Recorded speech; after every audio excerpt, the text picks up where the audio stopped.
Good morning. Thank you for joining us for our Farm Foundation Forum, Emerging Carbon Markets in Agriculture, Issues and Opportunities. We're so glad to have the opportunity to engage with you today on this important topic. My name is Shari Rogge-Fidler, and I'm the President and CEO of Farm Foundation, located just outside of Chicago, Illinois. I'm also a fifth-generation farm owner-operator from Nebraska. I'm pleased to moderate today's session with an excellent panel of speakers who will offer important perspectives on carbon markets, grounded in diverse perspectives from farming, science, and agribusiness. Before we get into today's program, I'd like to take just a few moments to share a bit more about Farm Foundation. We are a 501c3 nonprofit working at the intersection of agriculture and society to address challenges that affect the entire food and ag value chain. Specifically, we're an accelerator of practical solutions for agriculture, accelerating people and ideas into action. The three levers we use to accomplish this are policy, innovation, and education. Forums such as today's are just one part of our extensive program of work, which is guided by our mission to build trust and understanding at the intersection of agriculture and society. And our vision is to build a future for farmers, our communities, and our world. We rely on partnerships to fund our work and increase our impact. So if you're interested in learning more about funding or partnering with us, I invite you to reach out to explore collaboration. You can also learn more about Farm Foundation and our work by visiting our website at farmfoundation.org or connecting with us on our social media platforms. If you're posting on social media about this morning's session, we ask that you please use #FarmFoundationForum. As we get underway with today's forum, I would like to quickly go over just a few housekeeping notes. We invite you to submit questions by clicking on the Q&A button at the bottom of your screen. And when submitting questions, please include your name and organization. If you happen to be one of our Next Gen program participants, I ask that you put that on there as well so I can highlight that when I ask your question. Due to time limits, we may not be able to ask all questions submitted, but we certainly will do our best. And this forum is being recorded and will be posted on our website at farmfoundation.org. We'll send out that link following today's program. If there are any connectivity issues during the forum, we ask that you stay on the forum, as those generally rectify themselves just after a few moments. And finally, when the forum concludes, you will receive a link to a short survey. Farm Foundation appreciates your feedback and your time in completing the survey. As carbon markets gain momentum, we are seeing greater focus than ever on agriculture's potential impact in mitigating climate concerns. It's critical that we examine the opportunities and challenges with rigor so that all stakeholders have the necessary understanding to craft or participate in effective programs. That is today's goal of our discussion. Regenerative agriculture and new market development are two strategic priority areas for Farm Foundation, and carbon markets cut across both of those areas. So we are eager to hear the perspectives of our panelists today. Each of our speakers will share opening remarks, followed by moderated group discussion and audience Q&A. Remember that you can submit your questions at any time during this morning's session using the Q&A tab. And we'll get as many questions as we can in the time that we have this morning. So our first speaker this morning is Matt Schmitt, who is the Senior Director of Commercial Carbon at Cargill. His work focuses on developing and scaling products to bring agricultural operations in balance with natural systems everywhere, working with customers both within and outside of traditional agriculture supply chains. He has a BS in math from West Point, an MBA from Yale, and currently lives in an old house with a young family in Minneapolis, Minnesota. Matt, over to you. Sure. Really appreciate that, Shari. And also want to say thank you to the Farm Foundation for the opportunity to engage today. The stakeholders here, the rich array of perspectives and viewpoints is critical in making these opportunities come to life. So, whether it's now or later, would certainly welcome any engagement on these areas. Next slide, please. I want to set the basics of Cargill just to make sure that we're all on the same page here. Cargill is a giant company. It's been around for a long time. We do a lot of different things in a lot of different parts of the world.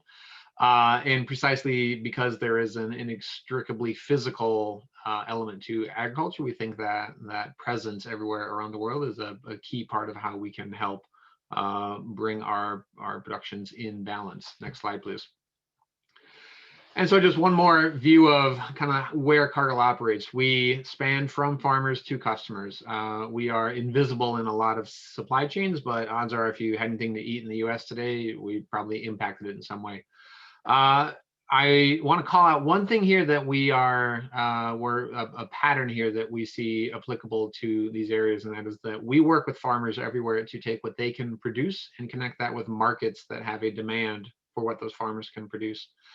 And while that has been a physical commodity for these past 155 years, we see a lot of similar dynamics developing in increasing demand for non-physical commodities, these ecosystem outcomes or products backed by data.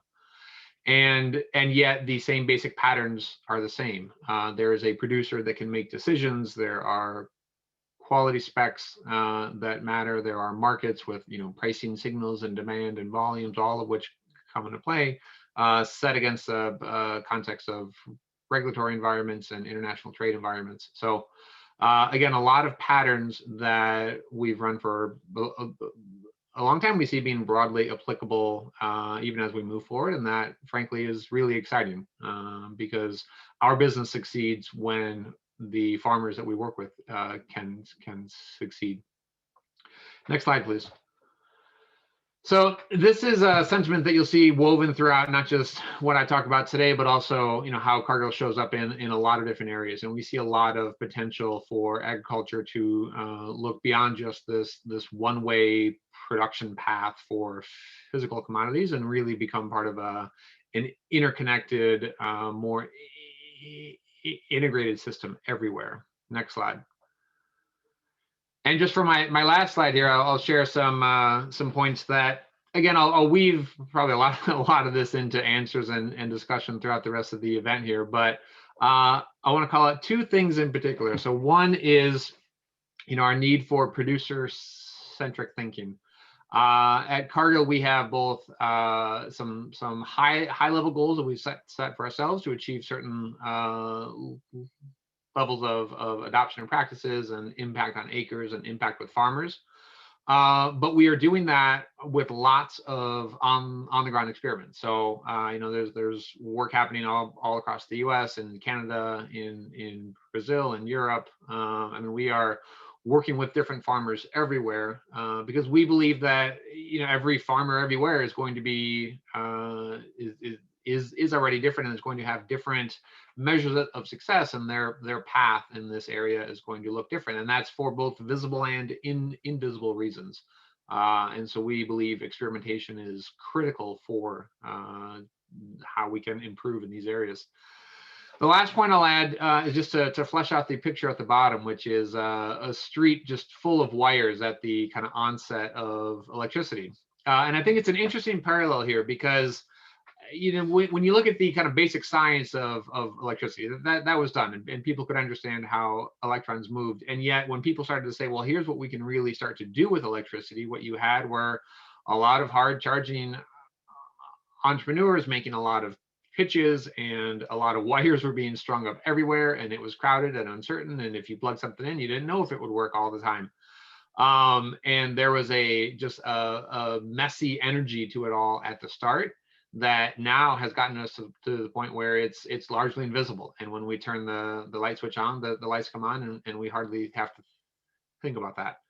I see a lot of similar streets full of wires today in movements for carbon market opportunities and ecosystem opportunities for farmers. Lots of wires everywhere, lots of hard charging entrepreneurs, and that's exciting because I think that it's precisely that kind of energy and those sorts of experiences that bring us to the point where we are today with energy markets, where there is just an incredible opportunity for business model innovation on top of relatively robust system of components that can, in most cases, bring us energy easily and efficiently. So really appreciate the time to be here, and I'm looking forward to the discussion. Thank you. Great, thank you, Matt. Look forward to engaging you in the Q&A to dig in a little bit more. So our next speaker is Lisa Streck. She's the Carbon Business Model Grower Lead for Bayer Crop Science. In this role, Lisa is responsible for grower acquisition and ensuring a positive grower experience in Bayer's carbon program. Lisa has been with Bayer for over 20 years and has held roles of increasing responsibility in supply chain and product management. Lisa is a graduate of the University of Missouri-Columbia with a degree in agriculture economics and holds an MBA from William Woods University. Lisa grew up on a family farm in central Missouri. So Lisa, welcome and look forward to your remarks. Thank you, Shari, and good morning to everyone, and really appreciate the opportunity to spend some time as part of this panel today and share some of the work that we're doing here at Bayer Crop Science through our carbon initiative, which we recently launched late fall, summer of 2020. So if you want to move to the next slide.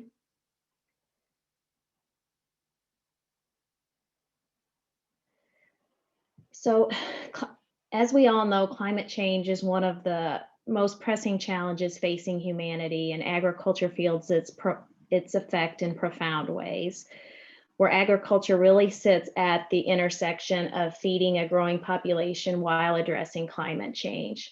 And really at the center of all of these conversations are our growers, our farmers, and the opportunity that they have in front of them to potentially adopt climate smart practices to sequester carbon at scale, and the opportunity for additional revenue stream to provide to those farmers.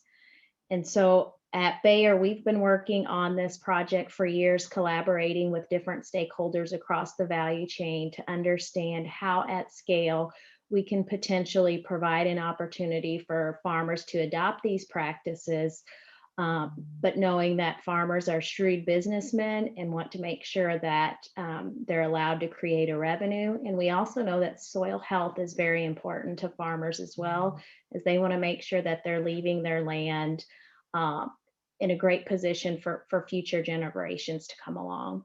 So as we've thought about the opportunity for an additional revenue stream to farmers, we've tried to really keep the farmer at the heart of the conversation and understand what the opportunity is there. As we've developed our program, and we'll continue to refine our program as we learn more. We know this is definitely a new space, but we've built a carbon advisory panel made up of growers across the country to continue to help advise us on what is the opportunity and to make sure that the grower stays at the forefront of the conversation as we're building out our carbon platform. So if you want to go to the next slide, please. So how we're approaching this at Bayer, and a lot of these practices aren't new, and we were even talking about it a little bit as a panel earlier, that many of these activities have been occurring for years that farmers have been doing, whether it's the adoption of cover crop, no-till, crop rotation, and then the additive precision nitrogen use. Many of these practices have been occurring for years, but now with some of the more technology and tools that we have in place, we've got the opportunity to potentially scale these practices for widespread adoption across the country.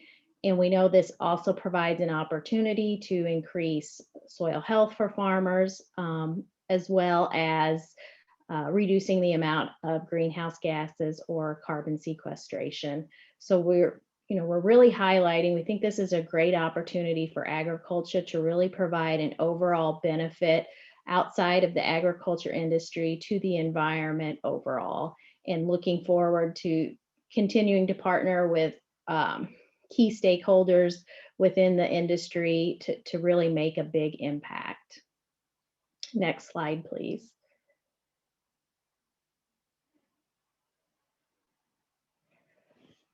So as we've positioned or learned from our program here at Bayer, is we've provided an opportunity for farmers to participate into our program enroll fields into our program, and then Bayer will provide a financial incentive for farmers who adopt these climate smart farming practices, such as no-till, strip till, or the addition of cover crop into their ground, and really provide that incentive for farmers to adopt those practices to continue to improve their soil health, as well as the creation of a carbon credit that can be used internally at Bayer to help us meet our sustainability commitments, or potentially be available for use by other companies who are working to meet their sustainability commitments.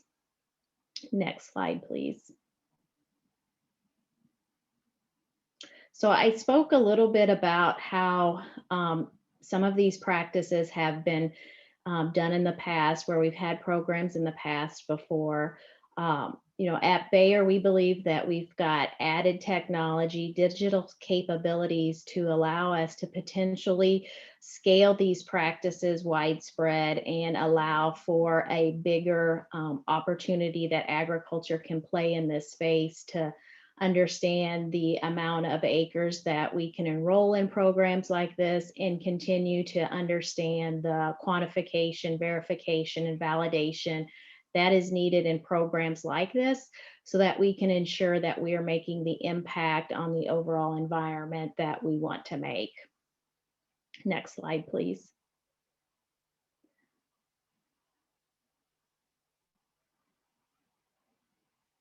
So as we're thinking about the program here at Bayer, like I said, we're really approaching it as a farmer first. We want to connect farmers to additional platforms that would allow them to have an additional revenue stream based on the practices that they're implementing on their farms. We believe that farmers should be rewarded not only for how much they produce, but how they produce it.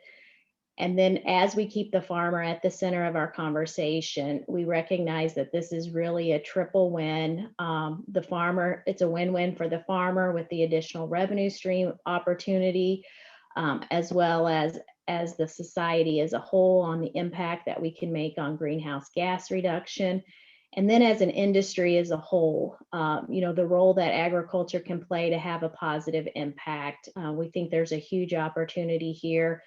We continue to learn more and then partner with industry stakeholders. As we know, this is a new marketplace that's developing. So we're looking forward to the opportunity to continue to partner across the supply chain. I believe that's my last slide. So appreciate the opportunity and looking forward to the discussion through the Q&A portion. Great, thank you, Lisa. So next we'll hear from Ken McCarty, a fourth-generation dairy farmer from Northwest Kansas, where he owns and operates McCarty Family Farms alongside with his three brothers. McCarty Family Farms is a previous U.S. Dairy Sustainability Award winner and supplies non-GMO project-verified milk and cream to Dannon, North America. Ken returned to the farm after completing his annual science degree from Kansas State University in 2005, and will try to play nicely with each other since I'm a Jayhawk, and is actively involved in various innovative projects and programs to help support a sustainable future for his farm and community. McCarty Family Farms and MVP Dairy are certified in Validus Dairy Care and are non-GMO project verified. And this past spring, MVP Dairy became one of the first dairy farms in the world to become B Corp certified, the most stringent certification in social and environmental impact. So Ken, welcome, and look forward to your comments. Hey, thank you. Thank you everyone for allowing me to participate, and Shari, I won't hold that against you. So as Shari mentioned, my name is Ken McCarty from McCarty Family Farms and MVP Dairy. She pretty well gave a good synopsis of who we are and what we do. So we'll just jump right into the next slide. I'm the youngest and the smartest of the four McCarty brothers. We all are involved in our family's dairy. Today, Our family farm consists of 5 dairy locations, 3 in Northwest Kansas, 1 in Southwest Nebraska, and 1 in our most recent one in West Central Ohio. When it's all said and done, we have roughly 200 team members that we go to work with every day, primarily on the farm side, but we do have an on-farm evaporative milk condensing plant, pretty large office team, and a small trucking operation. Today we farm, that slide's just a hair bit off, we farm about 4,200 acres in the West, and our partners at the dairy in Ohio farm about 4,000 acres there as well. All said and done, we milk just shy of 29,000, or we milk just shy of 13,000 cows, total herd size of a hair bit shy of 29,000 cows. Next slide, please. So our family's journey in the dairy industry began in the early 1900s. My great-grandfather started our family's farm in northeastern Pennsylvania. Grandfather took that over. My dad and mom eventually bought some ground from my grandfather and started the dairy that I was born and raised on. We began to look for other opportunities for our family to grow and to allow my brothers and I to come back and potentially be involved with the dairy. And my parents didn't feel that that was an option in northeastern Pennsylvania. So we looked to move, and we eventually settled in northwest Kansas. The original dairy in northwest Kansas was about 800 cows in Rexford. We steadily grew that farm and eventually began another dairy in Bird City, Kansas in 2008, pushed the total herd size to about 3,500 milking cows. Began to raise our own heifers, and eventually wanted to get into a procurement or a milk buying relationship that we felt valorized our on-farm best practices and gave us a little bit more transparency to the downstream supply chain from us. And that's where our relationship with Danone, or at the time it was Dannon Yogurt, today it's Danone North America, that began in 2010 in idea only, but by 2012 the idea had come into practice. In order to meet their milk needs at that time, we expanded our existing farms, took over a vacant dairy in Scott City, Kansas, moved the herd size to about 7,000 cows, and built an on-farm evaporative milk condensing plant. Eventually, we had additional processing capacity, expanded the plant, expanded the dairy operation to include our 4th farm in the West, and moved the herd size to about 8,500 milking cows, and eventually wanted to continue to grow. Became partners with the Van Tilburg family in West Central Ohio, and started the dairy at the MVP farm in 2018. Next slide, please. So MVP Dairy is far and away our most innovative farm that we have in the group. 6 row inverted tunnel ventilated barns. Very unique design for West Central Ohio. Typically manure is a big issue in that area, and through our partnership with the Van Tilburg family and through some innovative manure handling design, we've been able to mitigate a great deal of those risks. And the proof is in the pudding, as they say. Our cows are performing extremely well from an economic point of view, and from an environmental impact point of view. This dairy is just flat out a rock star. So we're incredibly proud of that farm and what we've been able to achieve there. Next slide, please. Obviously, you can't make milk and you can't make yogurt without taking good care of your cows. So animal welfare is not only a cornerstone of our business from just a foundational perspective, but it's also an avenue that we believe can help drive positive environmental change. Happy, healthy cows are inherently more efficient and less consumptive of our natural resources. So we utilize a great deal of technology and just basic fundamental good practices to try to continuously improve our on-farm animal welfare. And then we validate that through the Validus Dairy Care Program, as well as a variety of other additional animal welfare monitoring programs. Next slide, please. So sustainability to us is a very all-encompassing term. We try to be positively impactful on our sustainability from the community level to our team member level to the economic viability of our business, and also obviously to the environmental aspect of our business. So in order to achieve that, we've implemented cover crops on nearly all of our acres, minimum till or no-till farming on almost all of our acres. For those of you that are familiar with Northwest Kansas and Southwest Nebraska, water conservation is a huge issue. So all of our irrigated acres are managed through the utilization or the use of soil moisture probes and precision irrigation. Obviously, water is a bit of a different issue in west central Ohio. So there, we're more concerned about surface water quality. So through the use of things like buffer strips, cover crops, precision application, those sort of things, we're doing our best to protect those issues there as well as trying to implement various biodiversity projects, pollinator habitats. As I mentioned, we're trying to take a very full circle view of what sustainability is and how we can be impactful there. Next slide, please. But we don't really feel that it's good enough to just talk about it. We take a great number of steps to try to actually empirically quantify our impact. We work with an independent third-party group called Eco Practices to utilize real-time, in-field, on-farm, raw empirical data to quantify our environmental impact, as well as a variety of other impacts. Depending on the area that the farm is located in and the level of control that we have on our supply chain, it depends on what the data that we delve into and how detailed we can get.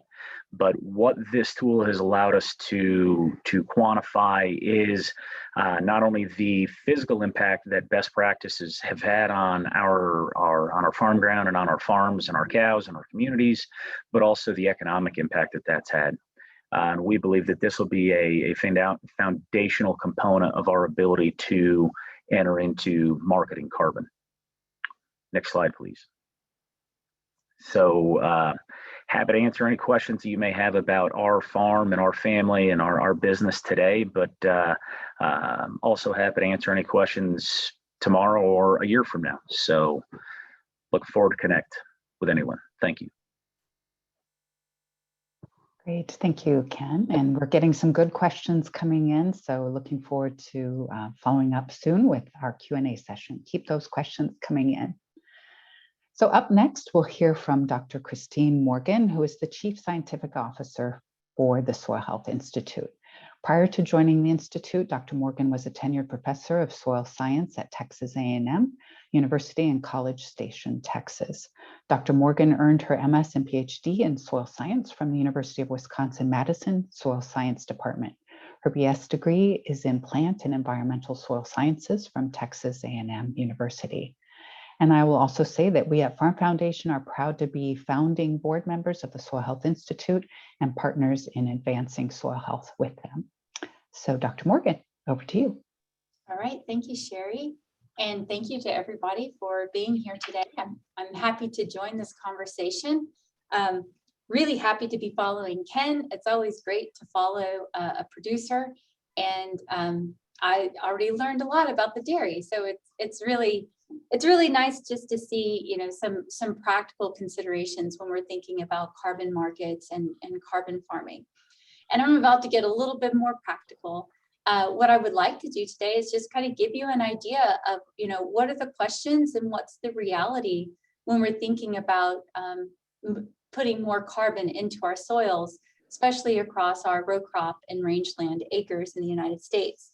So I just want to start out with a little bit of grounding and a little bit of soil science or soil reality, talk about some opportunities in technology, and also talk about opportunities in measurement and how we can translate information or additional benefits of putting carbon into the soil and how that might impact adoption of soil health practices. clearly I'm at the Soil Health Institute and I'm a soil scientist, so I'm just, I guess, a pig wallowing in mud or wallowing in soil, getting to talk about soil all the time and think about how we can translate our soil science knowledge into something as exciting as a carbon market or carbon farming. So first of all, let me explain to you or show you a little bit of data so that we can get an idea of what the questions are. I see a lot of questions coming up in Q&A about policy, like what's additionality? Am I additional? Is this practice additional? But ultimately, what we need to also do is be able to verify or measure or report with some level of certainty that we actually have had a change in carbon in our soil for a carbon market or carbon program to be viable. And so, there's two ways to do that. We can measure soil carbon or we can model soil carbon. Measurement is very difficult. I'm going to kind of explain the practicality of that. And modeling is also difficult. Models are developed to encapsulate our knowledge in soil science. But we also need to be able to know how certain or uncertain our modeling is. So I just want to talk a little bit about that. Ultimately, I think the solution here to understanding and verifying changes in carbon is going to be an ensemble of both measurement and modeling. And I just want to talk a little bit about that today so that we can all be on the same understanding of what the questions are. And I keep thinking about all those electrical lines going into that building. And so I think we want to show the building a little bit. So I have, first of all, just two graphs to share with you.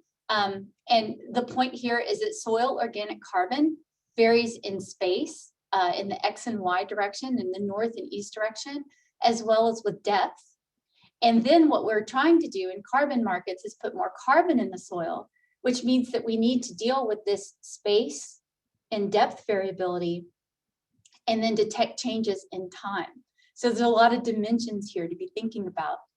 So the first image here on your left-hand side is soil organic carbon. Those are the black, the gray to darker colors in percent carbon across 68 hectares. So sorry, this is in hectares. I'm a scientist. I tend to go towards metric. And just on the surface, this is the 0 to 10 centimeters, just the very top of the soil.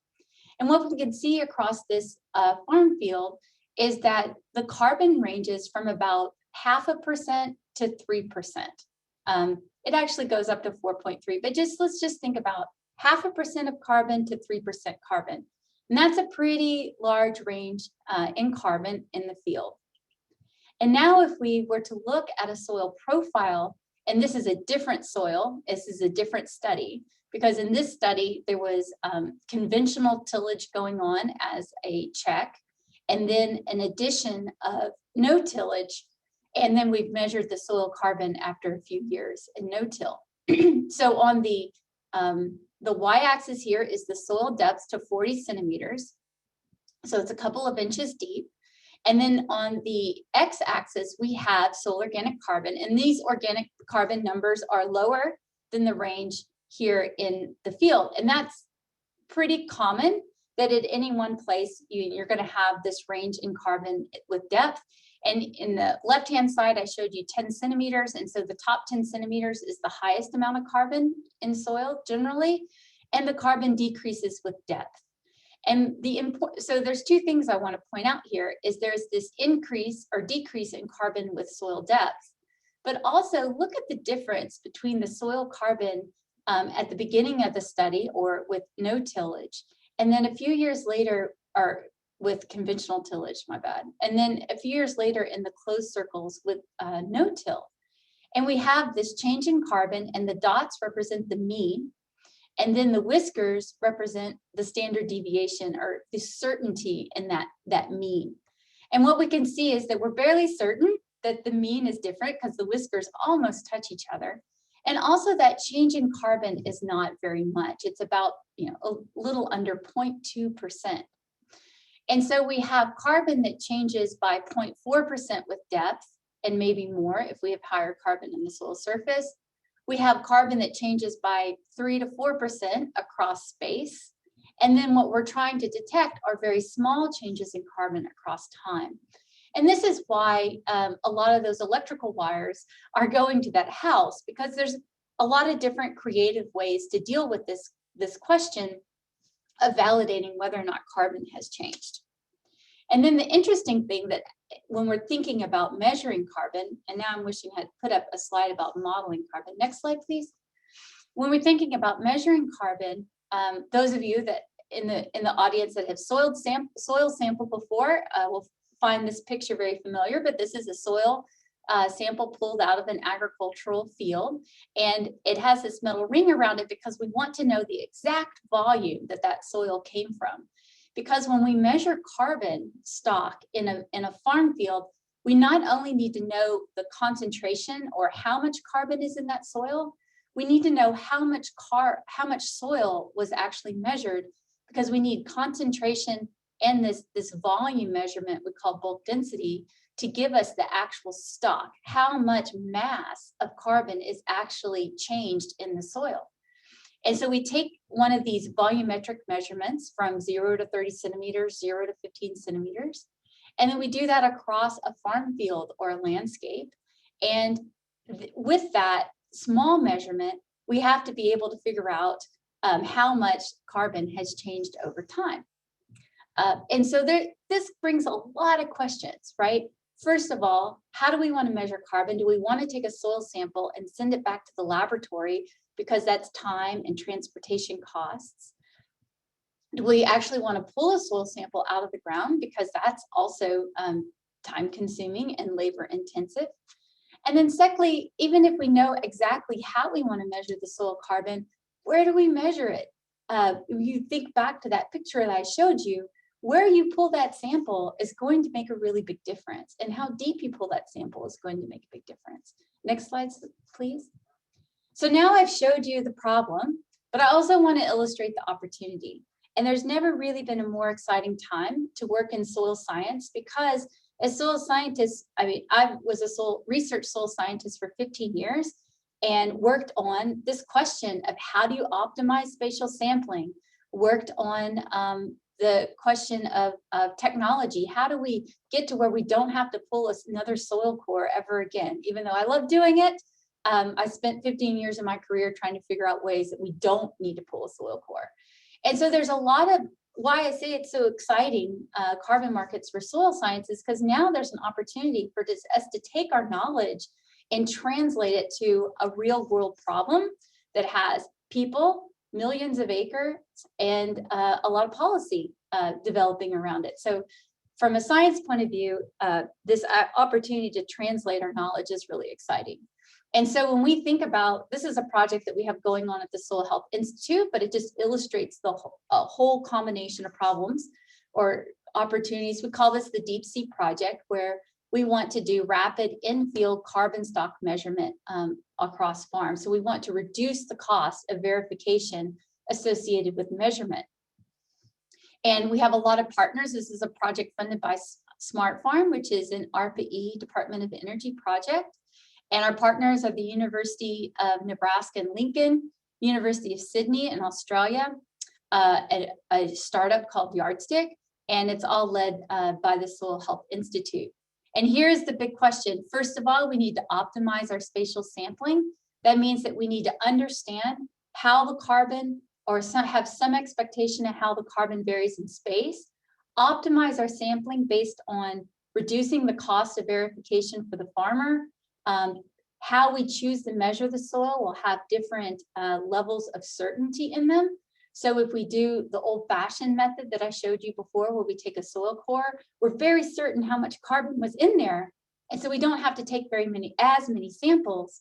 Or we could use a technology where we're a little less certain, but we can get a lot more less expensive samples. And that's what we're working on. We're working on technologies where we don't have to pull the soil core, where we can just go to the field and we can measure that concentration and that density in situ and report on carbon stocks at this optimized sampling routine. We want to make sure the data is easy to acquire, and a lot of these sensors require modeling associated them. So we're using a lot of machine learning and artificial intelligence to ultimately come up with the spatial information about that carbon stock and the uncertainty associated with it. So then a few years later, we can go back out and measure again and be able to tell it yes or no. How much has that carbon changed and how certain are we that it's changed? Right now, what the markets are signaling is that they don't, they recognize early on with all the electrical lines are going to the house or to the building that we might be very uncertain, but that's okay as long as they're aware of how certain that we can, as long as there's a number saying 60% certain, 80% certain. Next slide. But the other things we work on at the Soil Health Institute, which I think is equally as valuable, is not only understanding how to measure changes in carbon or model changes in carbon, but also to translate our knowledge of how, when you increase soil carbon in the farm field, how it benefits outside of a carbon market. And at the Soil Health Institute, our goal is adoption. We want all soils farmed in a way that they are regenerative and protecting the soil resource. So here's an example of some data that we've collected across North America. So that includes Canada and Mexico. And what we were able to do is measure soils that did not have soil health management practices and paired with soils that did have soil health practices. And what we found is, in general, those practices did increase the carbon of the soil samples that we collected. And this increase in carbon was also associated with the increase of plant available water, or the amount of water that the soil holds that's available to the plant. So if the soil is holding more water in between rainfalls, then we have more resilience for that crop in between rainfalls or in between irrigation. We have less drought stress. So in this example, we have water holding capacity on the y-axis and clay content, which is the texture, how sticky is that soil, because we also, that's just an inherent property that drives water holding capacity. And what we can see as we increase our organic carbon from 1 to 4%, and these are increases in carbon due to management, we are significantly increasing our plant available water holding capacity. And so what this offers is just other opportunities for those that are considering the risk associated with adopting new practices and changing how their farming operates. Provides other risk mitigation strategies and also other opportunities and other arguments and reasons for changing soil practices, which I think is also very important. So next slide. So just in general, showed a lot of graphs, but the opportunities I think that are associated with these markets is that there are better measurement technologies that can decrease the cost of on-farm measurement and validation of changes in carbon. And it's really exciting as a scientist to be able to provide some of that knowledge translation, but also just as important, we want to translate our knowledge about other on-farm and off-farm benefits associated with increasing organic carbon due to management practices in the field. And this will also help catalyze management changes outside of markets as well. With that, I am ready. We're ready to go on to the next speaker. Thank you. Thank you for your time today. Great. Thank you, Dr. Morgan. And I'll just mention now we are getting some questions about if your awesome slides will be available. And the answer is yes. Actually, the video of this session will be posted on YouTube later today, and the slides will be available on our website later as well. So our final speaker this morning is Alden Donnelly, who is co-founder and director of Carbon Economics for Nori, Inc. She's been a small business developer and consultant for over 40 years. In the mid-1990s, Alden started to work on market-driven strategies to reduce atmospheric carbon concentrations. Having gathered together an emission reduction credit, or ERC, buyers group, Alden developed and executed the world's first major forward ERC purchase agreement to finance carbon sequestration in agricultural soils, as well as the first ERC sales-financed carbon capture and storage project. So with that, welcome, Alden, and over to you. Thank you. Thanks for having me. Could you go to slide 1? And I will probably go beyond slide 1. As a market developer and someone who has been a significant credit buyer in the past, I thought I would recognize that for most growers right now, this is just all really confusing. There are too many options. This is the cool thing to talk about, and how do we decide what to do next? I produced this list of starting questions that I would encourage farmers to get in the habit of asking. This is about half the questions that you need to ask, and please feel free to follow up with me because I have to write up a more comprehensive document on this matter in the next couple of weeks, and I will share that document with anybody who asks for it. But also, late last week, Truterra wrote a great article about questions farmers should ask about carbon markets. So also Google Truterra and carbon markets and make sure you read that article. But when you're trying to decide whether or not to participate in a carbon market, there are a lot of questions you should ask, and starting with how much is it going to cost you? And when you're talking about how much will it cost you, both time and dollars and cents. And try to make sure you're working with a marketer, market administrator, or representative who can at least give you a reasonable estimate of the answer to that question. To put this in context, when we talk about carbon markets, there's a long-standing history of registries that include things called the Climate Action Reserve, the American Carbon Registry, VERA, and Nori, who I represent, is very much the new kid on the block, and we are intentionally introducing some disruptive concepts. But in those other registries, some of which have been operating since 2002, as of this time last year, the average lead time between applying to get a project listed and it being accepted for registration has been running over 3 years. And the first credit issuance after that 3 years takes 1 to 2 more years. I think that's going to speed up. By comparison, Nori, for whom I work, we're still taking too long. We're very conscious of that. But right now, projects are being able to register in our marketplace and get credits issued over elapsed periods of, I would say 60 to 120 days. And our goal is to get that down to closer to 30 days with market automation within a year. We are finding the biggest cost is the time it takes farmers.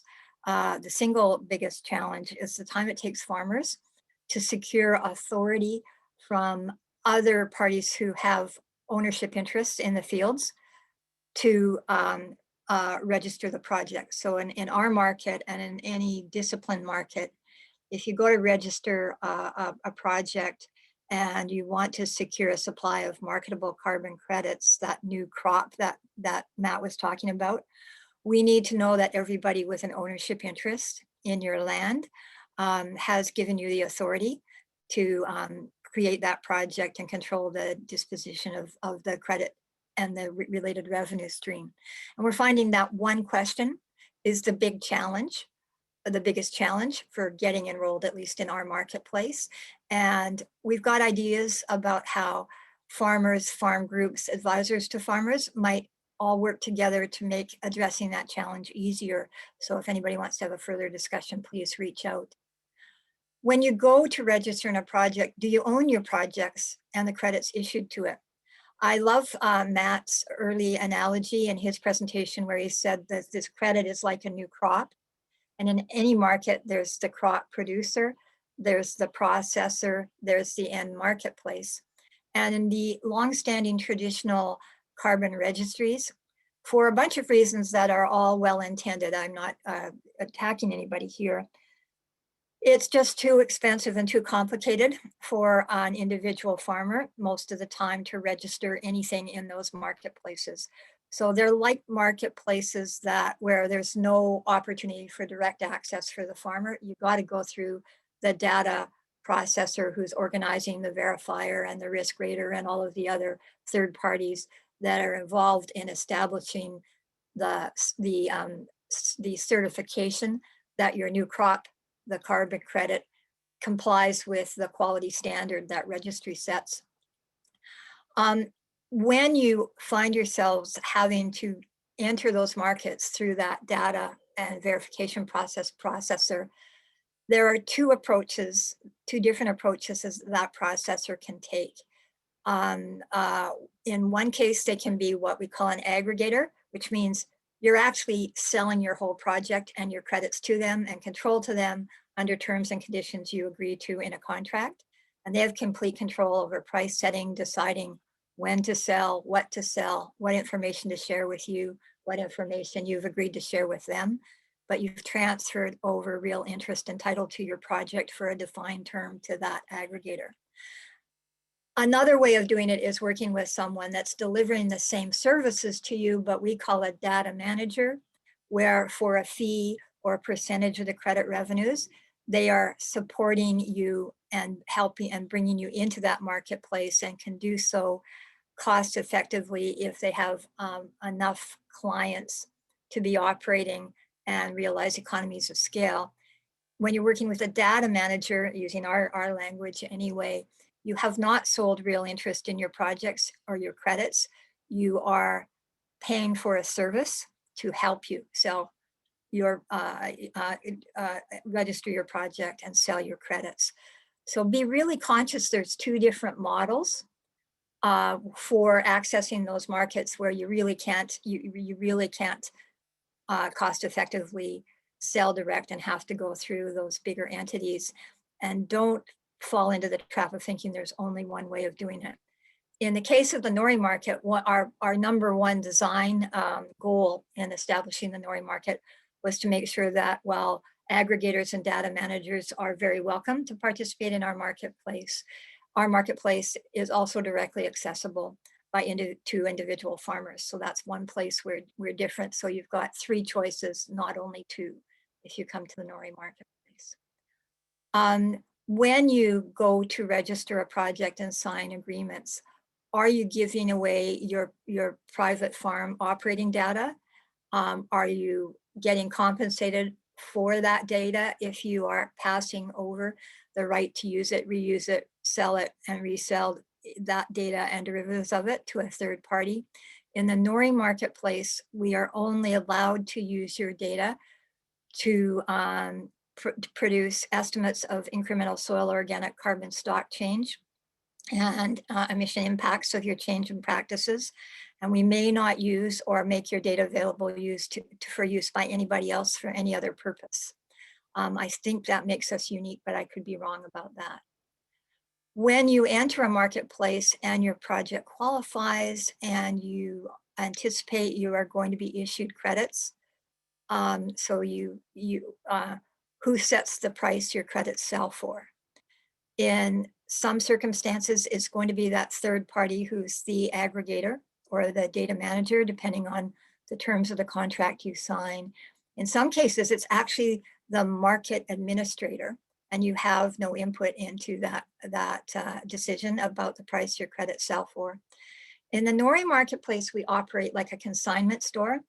So when you sign an agreement to register your project and be issued credits in our marketplace, you consign your credits to us, and as consignee, you set the floor payment you are willing to receive for your credits if and when they sell. And we have to deliver that floor price to you if and when we sell your credits. If we are able to move your credits for more than your floor price, we have to pay you. We take a 15% transaction fee. If what the buyer pays is greater than your floor price plus 15%, we have to deliver you that whole difference.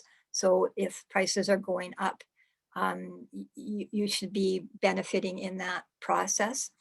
You fix your floor price for the first 30 days. Your credits are listed in our marketplace.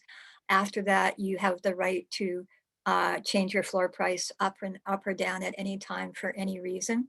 So if you want to move your credits faster, you'd probably decide to reduce your floor price. If you want your credits to sit in our supply pipeline until prices improve, you have that option as well by setting your floor price accordingly. But you completely control your price. If you're working in any marketplace, and let's just say a buyer pays $20 per ton for your credits? How much will you receive out of the amount paid, and how fast? The first question should be easy for the market administrator to answer. And so make sure you get an answer to that question, and also make sure that you know whether or not in your contract with the market administrator or an aggregator or a data manager, make sure you know whether or not they even have to tell you what price they are selling or reselling your credits for. And after you know where you sit on that regard and what your share out of that take will be upon the sale, the much harder question to get an answer to, even when you're talking to us in Nori, is how fast will my credit sell? Because just like this is a new thing for suppliers or sellers, this is a new market for buyers. And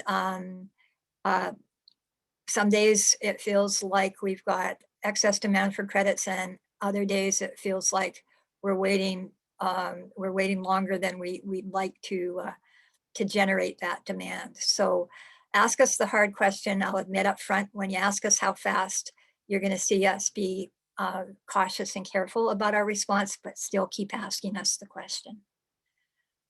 After you sell credits in every marketplace, in every contract that is out there except one that you have the option of considering, you will have an obligation to keep reporting farm operating data for a period after your credits sell.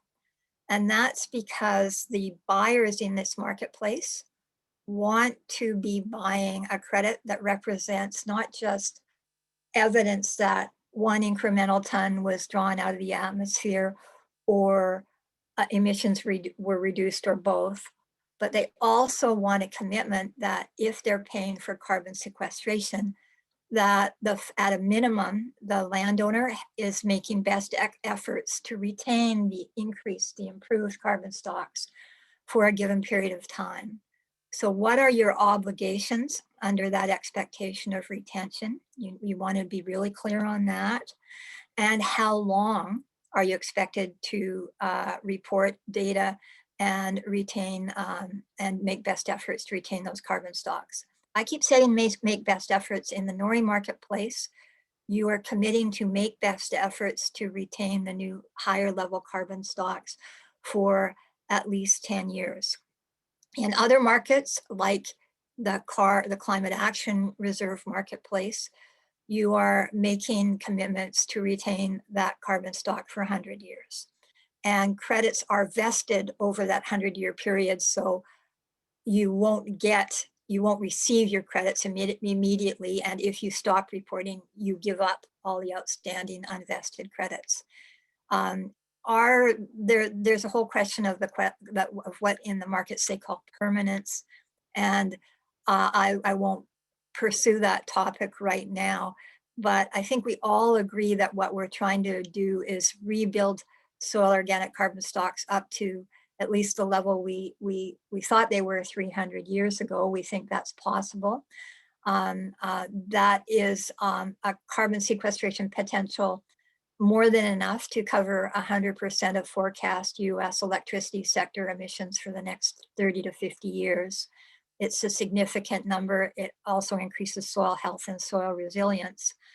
But the question of how you get there, how you get the market to something that is essentially permanent is answered very, very differently in different markets. I think Nori's got the right answer, but set that aside. You want to know how each different market is addressing that question. And I should say that we will in the fall be modifying our methodology, and we're leaning in the direction of actually trying to replace that word permanence with carbon persistence, because we think the way to get to permanence over time is to think in terms of smaller periods and repeated rental payments to farmers to retain those carbon stocks. Big conversation for maybe the Q&A, but it's still an openly and actively debated field, how you establish that. Either way, you need to know what you're committing to in your contract. Are you contractually bound to specific practices, or are you legally bound to retain carbon stocks, or are you legally bound as in the and contractually bound as in the Nori marketplace to make best efforts to maintain your carbon stocks? And what are your liabilities in each of your different market options if carbon is lost? Again, the answers to those questions are different for each of the different marketplaces. You need to know what you're committing to before you commit. And when you commit to either continuing data reporting or carbon retention commitments, does that translate into a lien or a covenant on your property? And does signing this new contract to generate and sell carbon credits over the long term potentially increase the market value of your property, or potentially possibly impair it? And the hard question, but one of the questions you should be answering or responding to up front. Can I just go to the next slide? And I just want to sort of throw out one thing here. In some of the carbon markets, the prescription is that soil sampling and testing must be done in every field that constitutes a project at least every 5 years, and credits are only issued or quantified after a soil sampling and verification event. In the Nori marketplace, we are working, we are doing our quantification more based on the process model that the USDA and NRCS built that we're accessing through a company called Soil Metrics. Soil Metrics has the license to enable the commercial use of the taxpayer developed tool called Comet Farm. Comet Farm, we don't believe, is choosing a process model over soil sampling and testing. Comet Farm is a model that is informed by a network, a reference network of regular soil sampling and testing events. We do in our methodology allow but do not oblige farmers to do soil sampling and testing in their own fields. And if the evidence from their own field soil sampling and testing shows that we underissued credits using the process model, we will have an obligation contractually to respond to your soil sample test results to issue the additional credits that are that your evidence suggests we should have issued in the first place. But I want to really, really press this one heads up. Even when you do the most diligent, precise, accurate possible, expensive soil sampling and testing, the best point in time soil organic carbon stock estimates you will get will fluctuate widely, will still have large uncertainties associated with them. And in this graph, what I'm trying to show, I use this graph to walk farmers through a bunch of different questions, but I just want to touch on one of them at this moment. And that is, imagine it's 2025 and you're looking back and you have perfect hindsight and you were crazy enough to do really expensive soil sampling and testing in your fields every single year. And the green dot rectangles on this graph are the soil sampling and testing test results, the median for each year in which you did that. And the vertical green lines are the uncertainty intervals or associated with those estimates.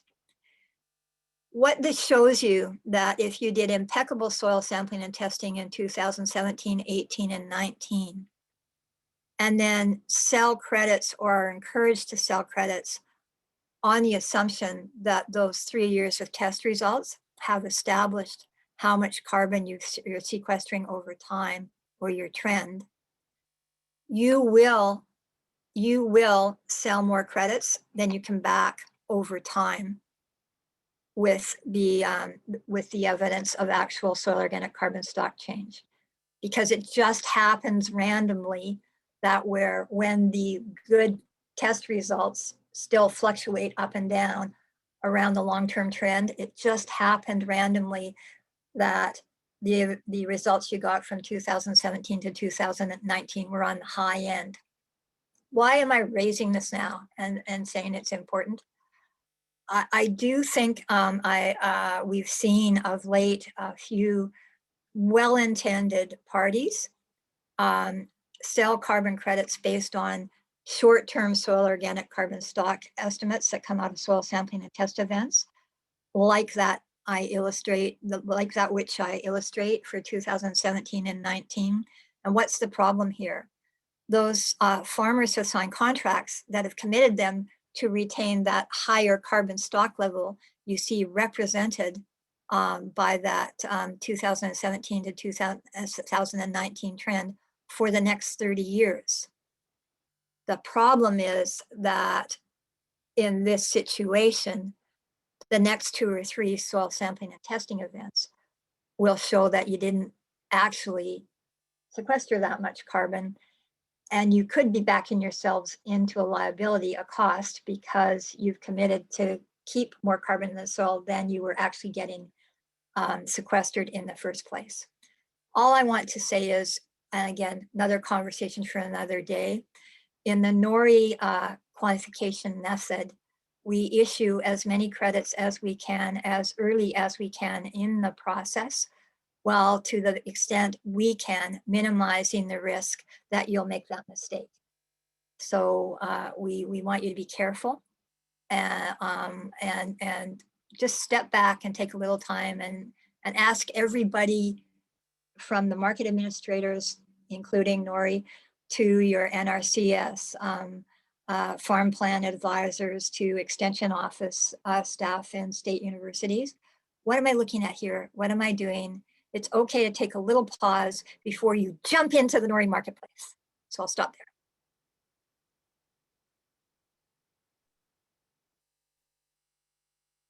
Great, thank you. And appreciate all the comments from all of our speakers. And I think before we open it up to Q&A, which we do have lots of great questions that have come in, I just want to take a moment to allow you and enable you to interact with each other a little bit in terms of any follow-up comments that you have on each other's presentations, if something sparked something that you want to follow up on.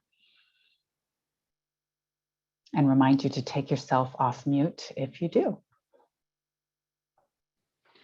Sure, I'll just add one comment on what Cristine walked through. Cargill and the Soil Health Institute have had a partnership for a little bit now, and actually just put out some research recently that I'd love to send people to the Soil Health Institute's website to see.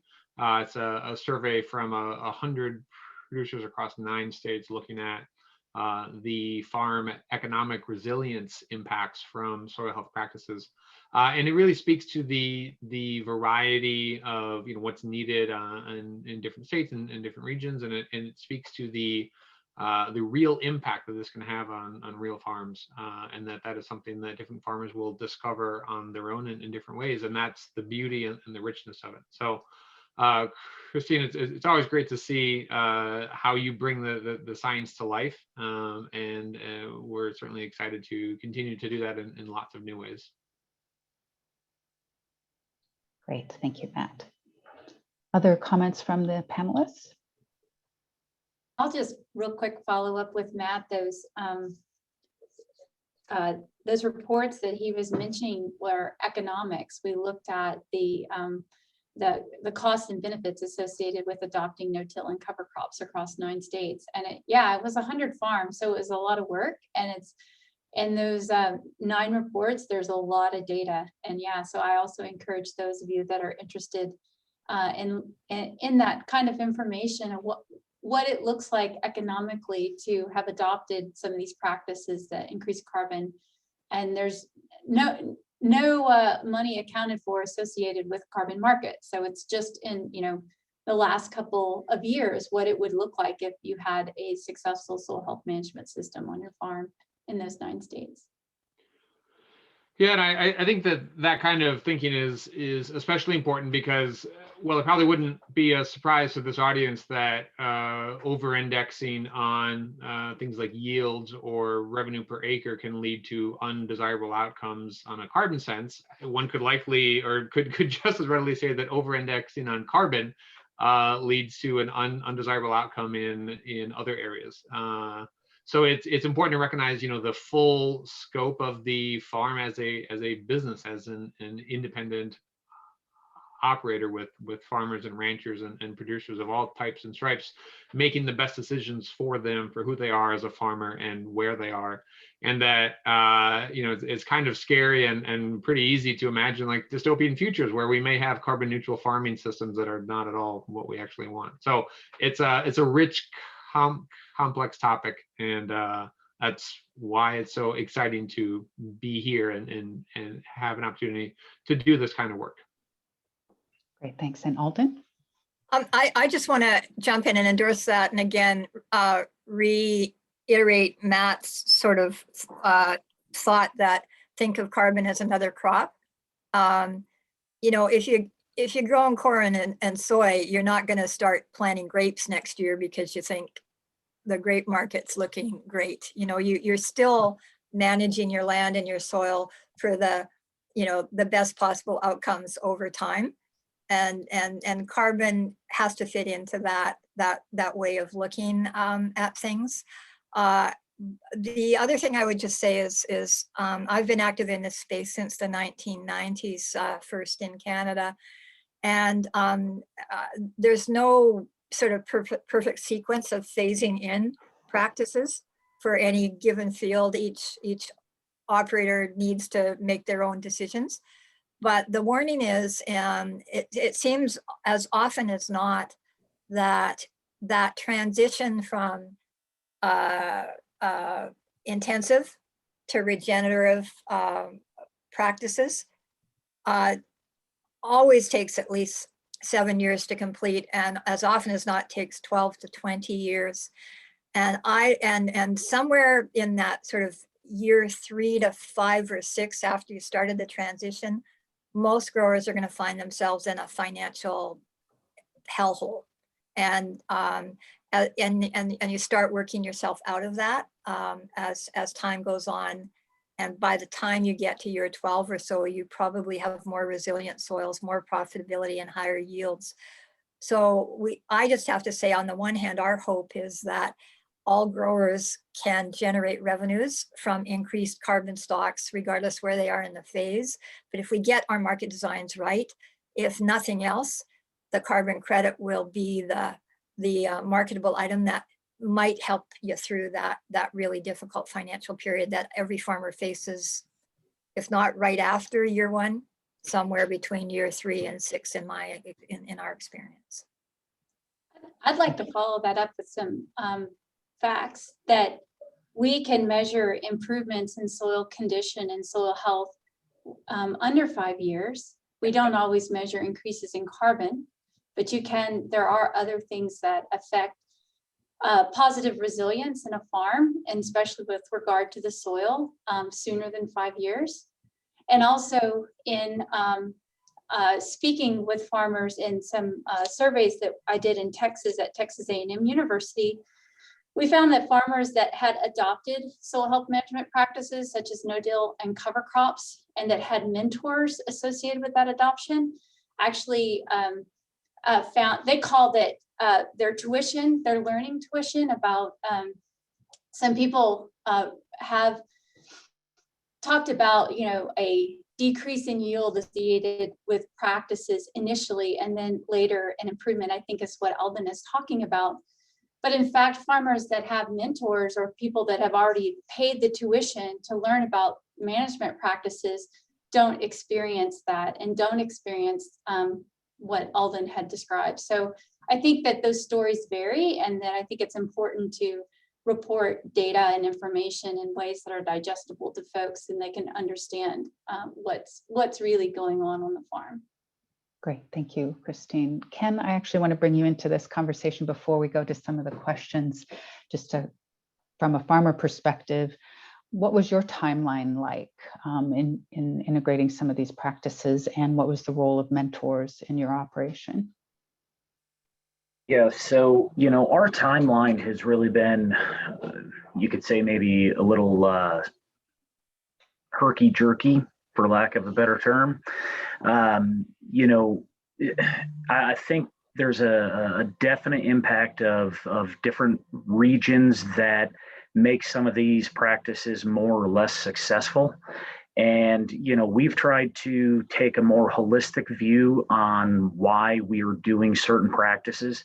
Yes, we implement cover crops and no-till or minimum till, not necessarily always because we're carbon farming, but because I've ground right along a highway and I don't want the liability of blowing dust to impact my business. And I've watched it impact farms businesses. I'm pursuing cover crops in part, not necessarily because of carbon farming, but because I want to increase drought resiliency. So I think there's a bigger conversation to be had about why we adopt regenerative ag practices than just solely focusing on the potential wins of carbon farming.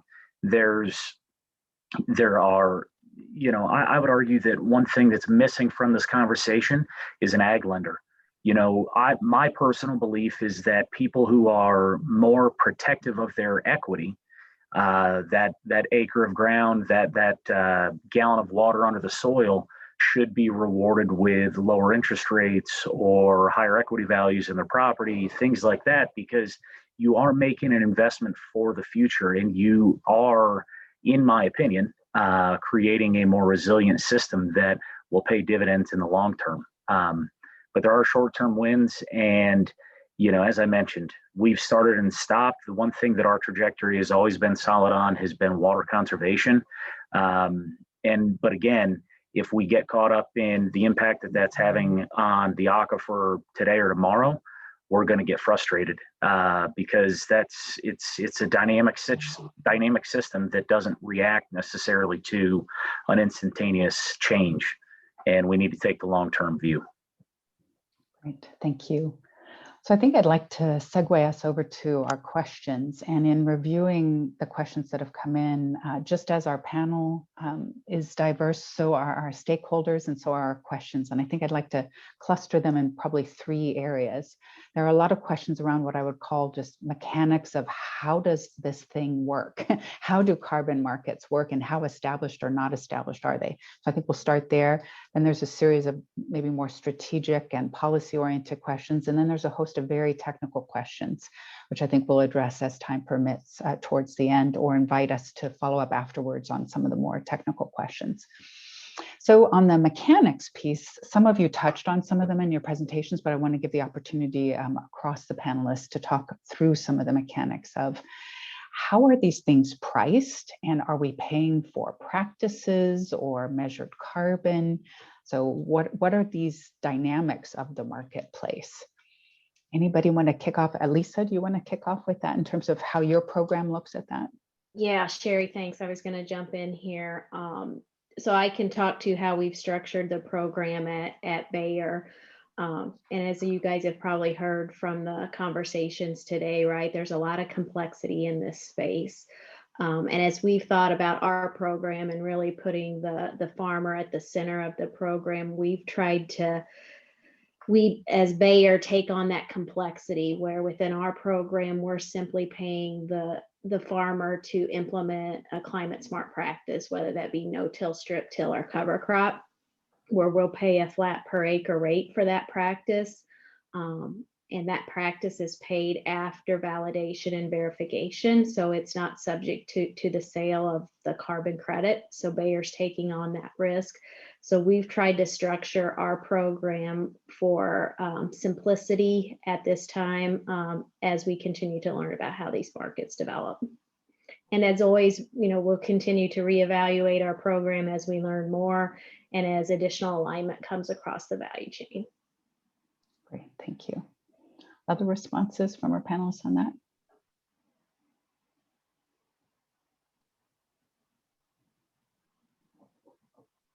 Because I think some of the questions are around how established is this? When we talk about carbon markets, that makes it sound like it's an exchange that's already very well established, whereas the language of today was much more around pilots and experimentation. Alden?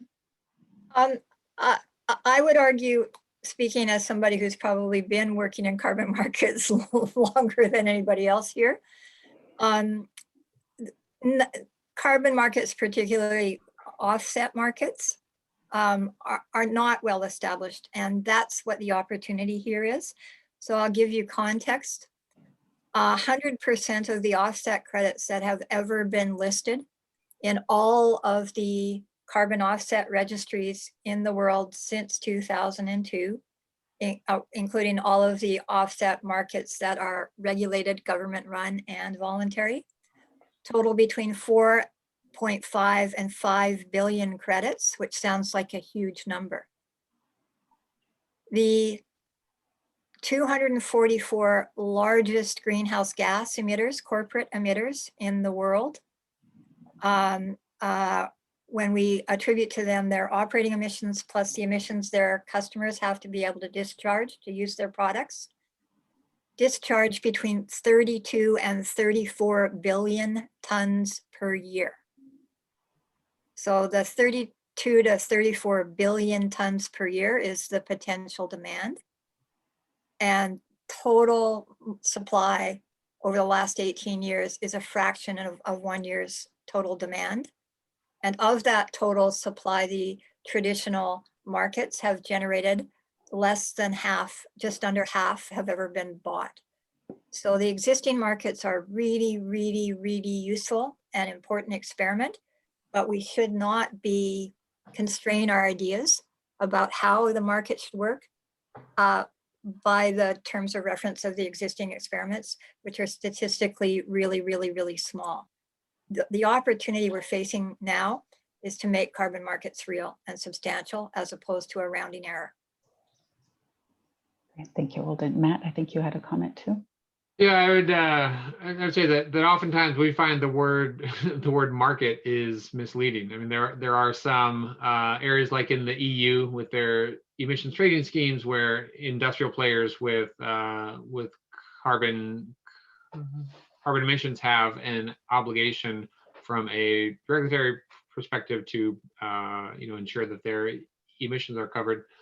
But in a lot of other areas in which carbon is monetized, especially in agriculture today, it's not a market, it's a series of special projects. And to kind of touch on one of Alden's points there, when you look at the traditional registry models today and kind of trace their history back 20 plus years, they were developed as funding mechanisms to flow capital from developed economies to large scale landscape scale projects in developing economies to support clean development. And that is great work, and that work needs to continue. But that is a different challenge than scaling down to interacting with small business owners across the world in the form of farmers to help them become more in balance with their environment. So the word market is I think a misnomer in a lot of cases when applied to agriculture. You can talk about payment for carbon products or carbon revenues or things like that. But as mentioned earlier, I think even just an over indexing on carbon also sort of misses the integration of these practices into a whole farm view. Great, thank you. So I think that certainly addresses how it currently is not like an established market. However, one of the questions talked about a historic view that in this person's view that there were carbon markets that rose and fell in the first decade of this century. And so I guess the question is, despite what you just said now, what's next? Do you see a formal exchange and market developing, and what role does Cargill or Bayer or others play in that evolution of that next phase of the market? Sure. Yeah, I think it's really interesting to flash back 10 years and say what is different now versus what's different then. And some of the overly simplistic and yet I think really impactful things that are different now is there's more media out there. There's more content. The world communicates about itself faster. We see things faster. The world orients itself to problems faster. And I'm not saying that's good or bad or better or worse. It's different. And so where I think the elements kind of came close and then fell apart in 2012, it feels like there is a broader base of elements coming together, and it would, I think, be harder. There are fewer linchpins that if you pull that out, the whole thing falls apart. I think there are fewer of those opportunities today. So what does it look like in the future? I think that is something that we should look at as a spectrum of possibilities. I think in the far future, we will look at carbon emissions in food, much like we might look at rat poop in food. Like we can say today, like, yes, I understand that it technically costs more to ensure that contaminants are kept underneath a certain level. But that's a change that we've seen over hundreds of years in a food system as it develops. I think we are seeing similar changes at the whole system level, and we're going through them faster because, again, today the world moves faster.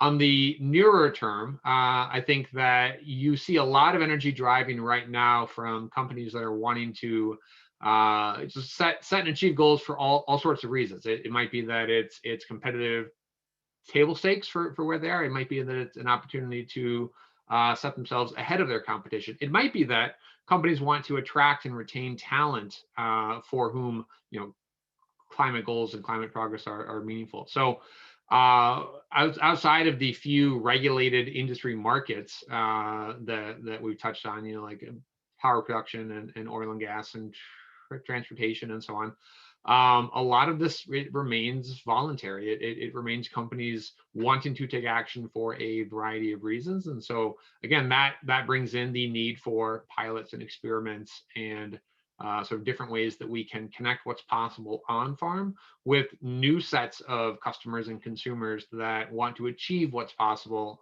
across a wide range of options. Great, thank you. Alden?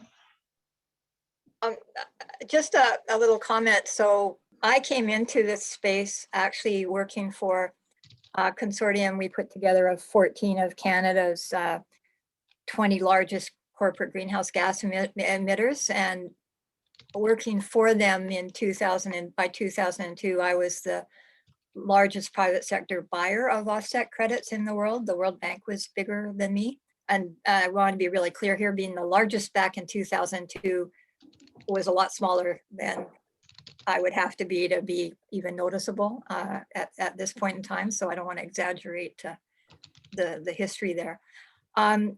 When the first emission trading rules for Europe, the Northeast states, and the Chicago Climate Exchange were being circulated in 2003, unfortunately, it was apparent to all of us that none of those markets had any possible survival beyond 5 to 7 years from launch because of design deficiencies, which was a heartbreaker.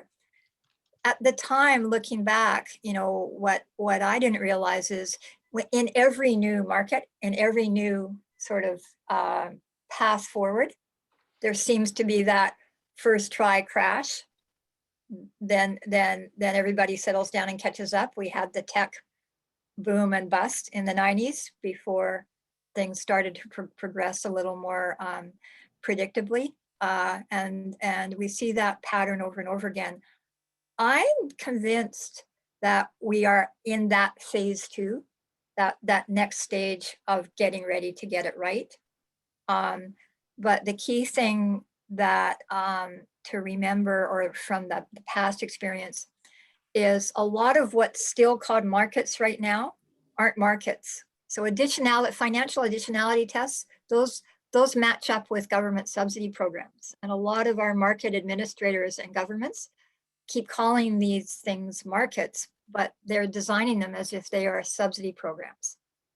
So it's time for real market participants to actually show what a market is. And it's somewhat different than a subsidy program. Great, thank you.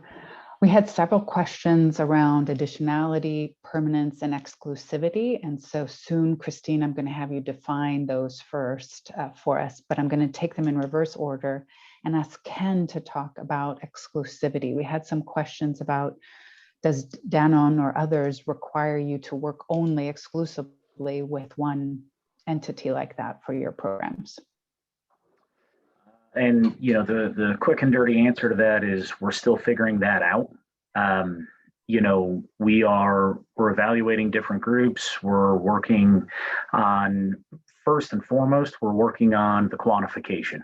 So we're trying to figure out exactly where we're at. And to some extent, we're building the plane as we're flying it. You know, we're implementing a tremendous amount of regenerative ag practices, while at the same time we're trying to build the system to quantify the impact that that's having, and at the same time trying to figure out which is the best marketplace to potentially market it, with the added caveat of being as we're part of an integrated supply chain, can we even market it and still count reductions further on down through the supply chain? So there's a lot of unanswered questions, at least in my world right now. But again, it also goes back to what practices actually pay. And we've yet to really fully answer that question as well.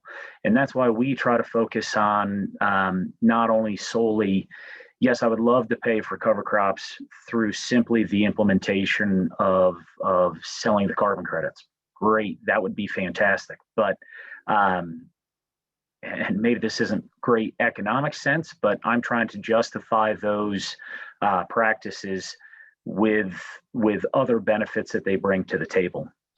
But all the while, I am still trying to navigate the waters like the NRCS funding and the EQIP programs. And, you know, those are a great option, but at times they are extremely cumbersome to work with. And it at times becomes so cumbersome that I've just chosen not to try to work with them, because I'd rather spend my time elsewhere than working through those programs. But yeah, I mean, not a great answer, but it's a truthful answer. We just simply don't know yet. You know, we're still trying to figure this all out. Great, thank you.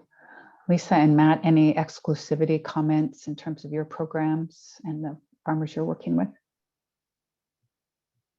Sure, I'll answer there. So I've mentioned a number of times we have a variety of programs. One of the ones that I would call out where we actually do not look for exclusivity and make it a point to bring in multiple stakeholders is the Soil and Water Outcomes Fund in Iowa, where because of the nature of the farms in that region and the nature of how local public assets manage water in those areas, we saw an interesting partnership opportunity where we could partner with municipal water management services in certain parts of Iowa, and combined, both Cargill and those municipal services care about what happens on the farms in the region, and we care about it for different reasons.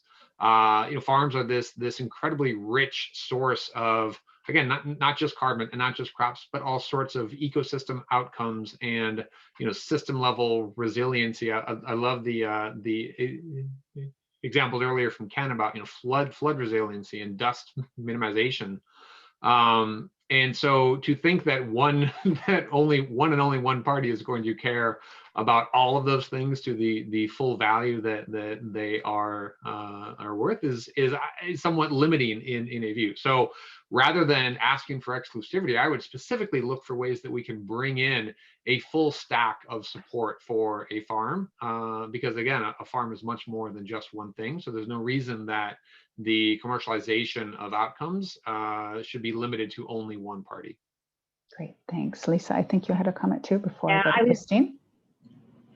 Just gonna similar approach is what what Matt is taking. I'll speak specifically to our carbon program, and would encourage farmers to always look at the details of eligibility and requirements, some of the questions that Alden highlighted, right, to make sure that you're looking at the right program for you and your farm, and what makes sense for there. And I think there'll continue to be lots of opportunities as this marketplace develops, and as partnerships throughout the industry develops, that we're all learning and will continue to refine as we move forward. Great, thank you, Lisa. So Cristine, can you help us kick off the additionality and permanence conversation by defining those first, and then I invite you to comment first after you define. Shari, I love it. You have a scientist define policy terms. So you're good at translating. I know you're good at translating. That's why I go to you. I will do it from my strange background. So I'm a soil scientist. I first learned about additionality and permanence in law school. I did a minor in law at University of Wisconsin-Madison Law School. And I think it's interesting because I learned about them, in learning about the Clean Air Act and the Clean Water Act, and learning that, it was a very engineering term. And I want to start with that, just to let people understand some of the background, at least the background under which I learned it. Additionality meant to me that if you had a coal-powered plant and you added some piece of technological engineering solution to the smokestack that nobody else had, that you were additional, that you were acting as a good environmental steward, and you were reducing your emissions using technology. So that's the concept of additionality as I understood it from those kinds of markets. And additionality, I think you'll hear everybody give a different definition of it. And I think that that's real, that it's different to different people. But conceptually, the additionality is if I join a carbon market as a producer, then the reason why I changed my practice, I added or changed an additional practice for the reason of increasing soil carbon in my soil so that I could participate in a carbon market. And that seems a bit narrow. And the goal here is, well, my goal and the Soil Health Institute's goal is to get everybody adopting soil health management practices for the benefit of farming, for the benefit of civilization, and of course, then part of that being the benefit of the environment and global warming. So the additionality question, I think, is really important, and I really look forward to us coming to a reasonable definition of it for carbon markets that allows everybody to change their practices for whatever reason. And if the outcome is increasing soil organic carbon in soil, then that's fantastic. But I think that there's just a lot of, I worry that that definition of additionality is one of the larger problems in the carbon market, but that's from a soil scientist point of view. Permanence just means, how long do the markets require the carbon to stay in the soil? Because we know that if you adopt soil health management practices such as no-till and cover cropping, increase the carbon in your soil, then you sell the land or something changes, somebody else comes along and plows it up with a moldboard plow for the next couple of years, that it's gone, right? It's not permanent. And so that's just the question. That's a real market question. Like, what kind of permanence do we need? 5 years, 20 years, 100 years? From a scientific point of view, what I have read and what I understand, the importance of sequestering carbon in soil is really short term, so that we can, while we move to a non-fossil fuel economy, this buys us some time to help meet the 1.5 degree C mark that we don't want to go past. So it's very, very nuanced, but ultimately these are things that markets determine. So some of the questions that came in around that were such as, will I get paid for the practices that I've been implementing for the last 5 years or not? And I think, to use Ken's phrase of we're still figuring that out, I think the answer is we're still figuring that out, and it may vary. But Alden, did you want to comment? Whenever we're talking about markets as opposed to government programs and subsidies, the answer to the question of will you get paid has to be honestly, well, as long as there's demand there. And in the Nori marketplace, we did a survey of a lot of potential buyers or companies that had made commitments to participate in marketplaces. And this is going to sound arbitrary, but we've basically said that if a verifier can provide us assurance that you adopted a change in practice that is reasonably expected to improve soil health and sequester carbon after December 31st, 2009, and we have sufficient data to produce a baseline, a soil organic carbon stock baseline, which is what your stocks would be had you not implemented that practice.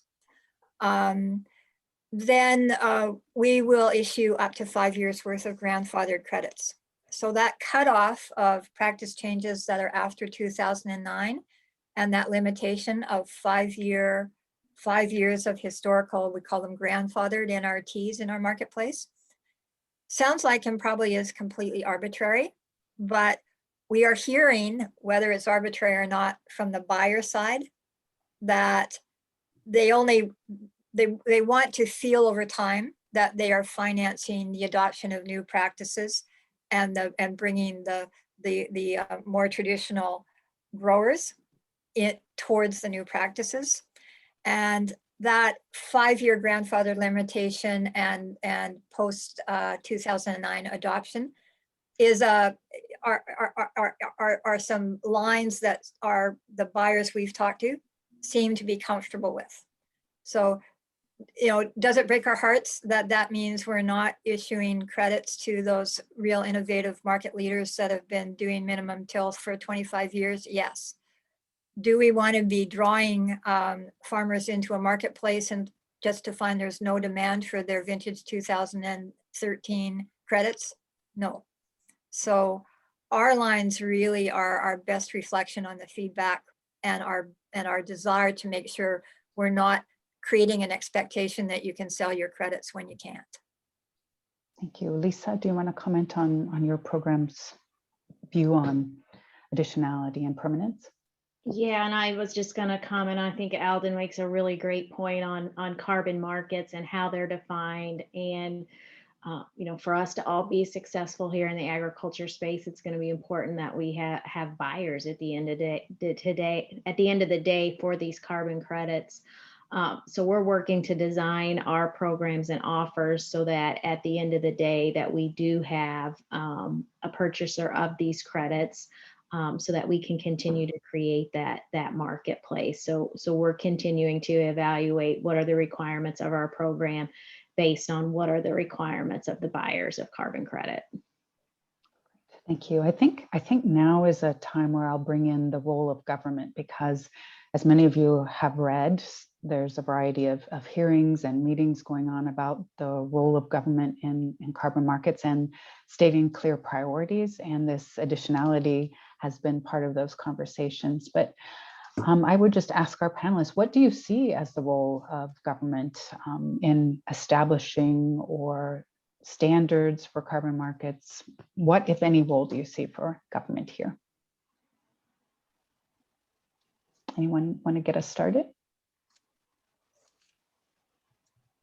Alden? Sure, I'll offer one example again, and maybe if it hasn't been obvious by now, I worked in energy prior to agriculture, but I think that there are some interesting analogies there as well in the ways that the government can think about getting started.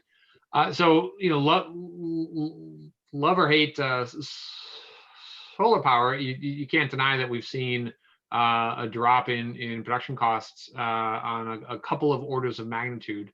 And a lot of that was driven largely because initial funding by different public sources helped create the foundational science that dropped that down. Similarly here, we have the USDA. I mean, they are a world-leading science organ in this regard. I think on par with groups like CSIRO in Australia and other. There are just a handful of countries now where the government's kind of lean into providing that basic data, those foundational layers. And because these are non-physical products that we're all talking about, credits and ecosystem outcomes and payments for practices, they're all non-physical products.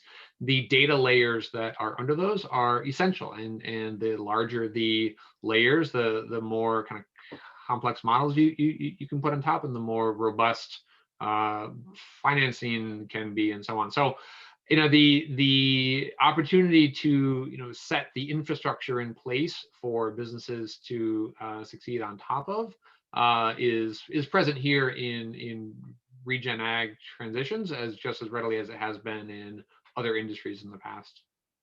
Great, thank you. And actually, Alden, if I can just pause for a moment, I want to go to Ken first. So I've participated in 3 conversations around this recently and had very different perspectives of some saying, and this has been largely some farmer groups or technology groups I've been with, that there should be no role of government, or if there's a role for government, it should be for standards or incentives as the 2 potentials. So Ken, I guess I'd go to you first as a farmer in terms of your view of the role for government, and then we'll go to Alden.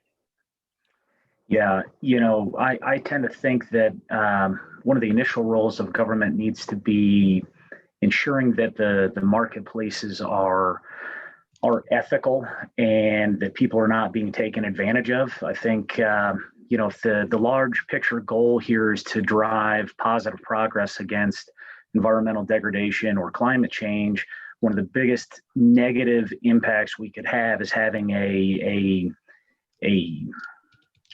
bad marketplace that frankly screws over farmers, and that's going to hurt the rate of adoption.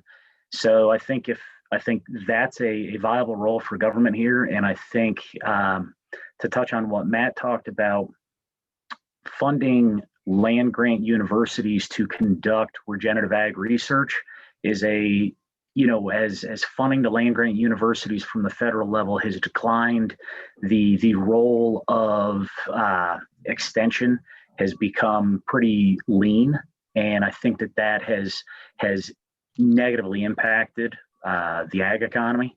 But also, I think if we can streamline the NRCS and EQIP programs and things like that, and ease some of the financial burden of the transition to regenerative ag, you'll see the rate of adoption increase. And with the added benefit that if I can market carbon out of that, it's a win-win-win for everybody, in my view. Great, thanks, Ken. Mm-hmm. Alden? I endorse everything Ken said. If I could encourage everybody to take one message to government, it's go read the 2002 Farm Bill.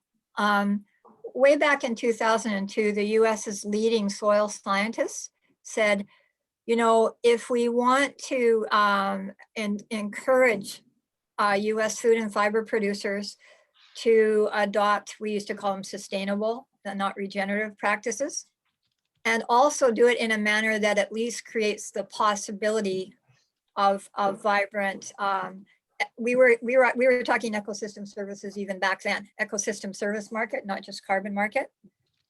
Then the cost-effective way to get things rolling is to set up, they said in the 2002 Farm Bill, what they called reference or experimental sites, where comprehensive, robust, expensive soil sampling, product, nutrient testing occurred at every site. And you wanted a statistically representative sample, so results from those sites could be reasonably extrapolated based on practice reporting to the rest of the US cropped and livestock production acres. And at the time, they said for us to have a vibrant, robust, and efficient market, whether we're talking just carbon or all ecosystem services, that needed to be 3,500 test sites. The scientists today say it probably needs to be 6,000 because the US sector is more diverse and there's different climate impacts. That's still the right plan. The right thing for government to do, and in fact, government, the 2002 Farm Bill approved that establishment of the 3,500 site network, along with the funding to develop Comet Farm. Then when the fiscal crisis happened, they cut off the funding when the network was less than 1,200 sites, which is one of the reasons our modeling isn't as great as we thought it might be by now.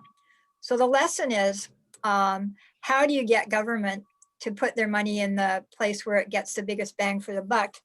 And how do you launch a market having already learned the lesson that the government money is going to go away?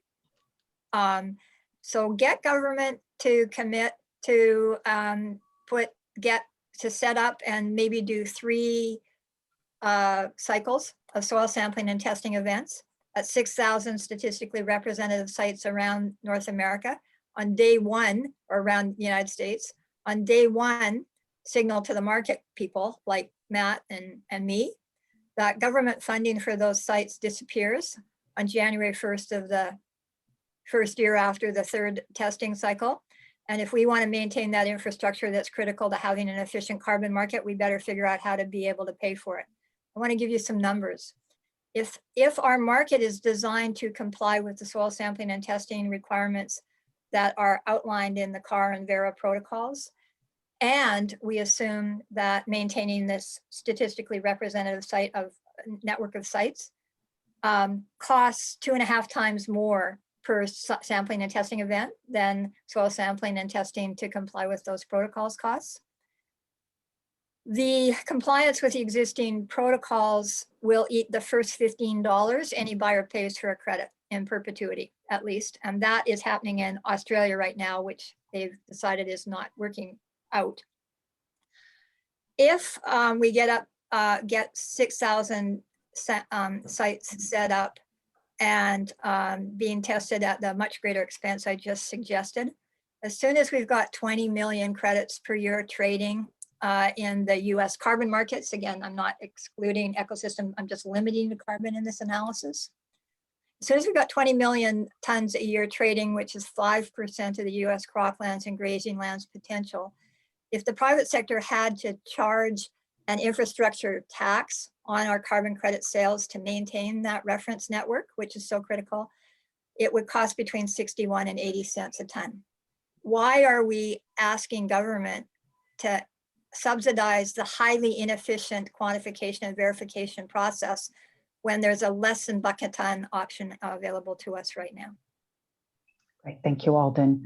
I'm going to aggressively see if we can cover several questions in our last few minutes here. So I'm going to try to do a lightning round of questions to get several more of our great questions in here.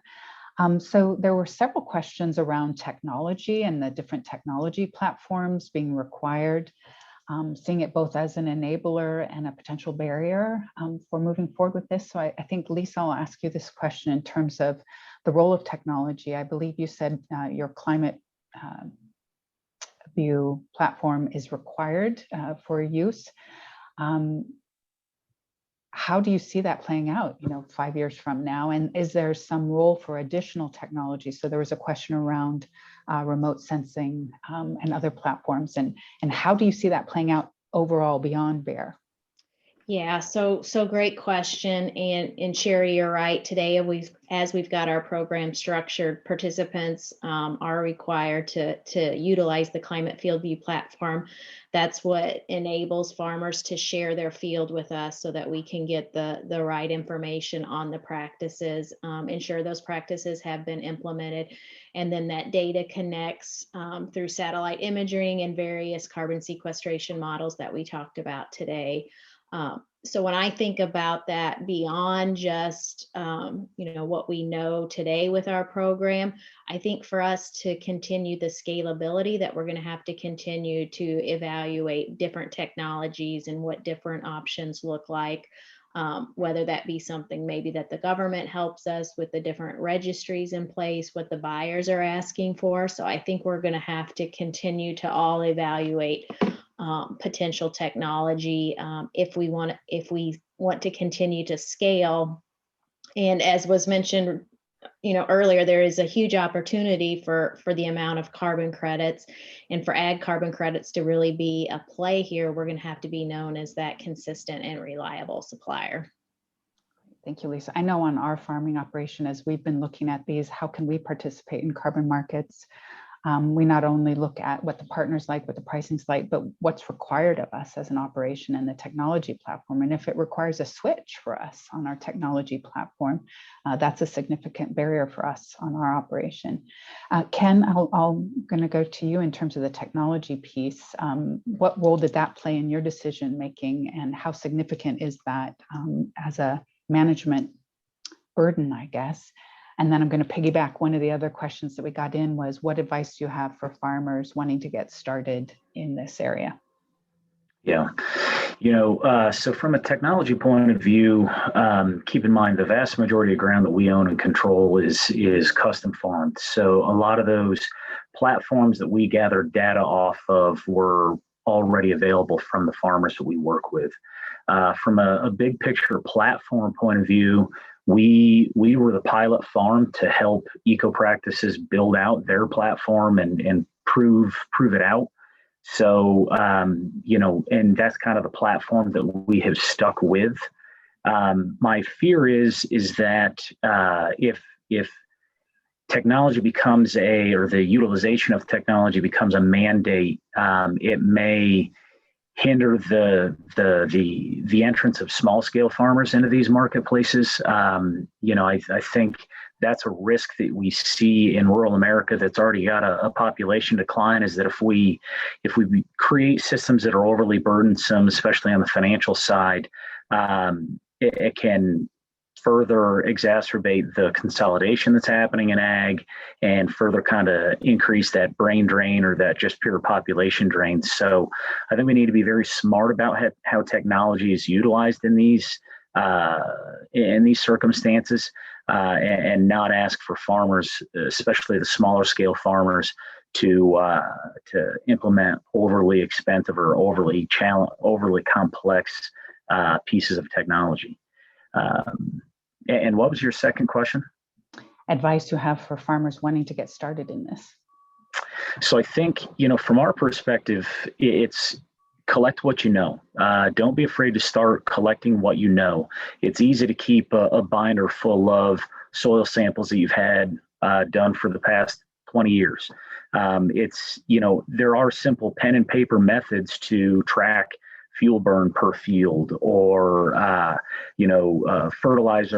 commercial fertilizer applications per field. There are ways to get started that don't have to be overly complex, that once you have that data, the ability to enter into these types of conversations becomes that much easier. But to start from ground zero can be a little bit daunting. So don't be afraid to start with a pen and a pad, and don't be afraid to just simply get started. Any understanding at this point is better than none at all. Great, thank you. I'm inclined to give the farmer the final word, as we just did, unless anybody has a burning comment they want to make. All right, great. Well, thank you so much to our panelists and to our audience today. Really appreciate all of your comments at this exciting and important time in agriculture as we see the emerging carbon markets. So as we reach the end of our time here today, I'd like to thank everyone again, our speakers for their contributions, and thank all of our audience for their great questions and for joining us today. We appreciate your engagement with us and would love to hear your feedback. So please take a moment to share your comments about today's session in the brief survey you will see at the conclusion of the forum. Our next Farm Foundation event will be Dialogues on Trade and Climate Change, a series of online events co-hosted by Farm Foundation and the Canadian Agri-Policy Institute on April 7th and 9th. This is an excellent opportunity to examine the topic of ag trade through the lens of climate change policies and their potential impact on North American and global trade. Registration is open for this event, and you can find the link to registration on the Farm Foundation website. We will also host our next forum later in April, and it just was a news flash during our forum today that it will be on April 27th, and we have the confirmed speakers for our topic of EU farm to fork and the implications for US ag. So watch your email for that and our social media to register for that as well. So in conclusion, thank you once again for everyone joining us and your engagement today, and we look forward to seeing you next time. Thank you.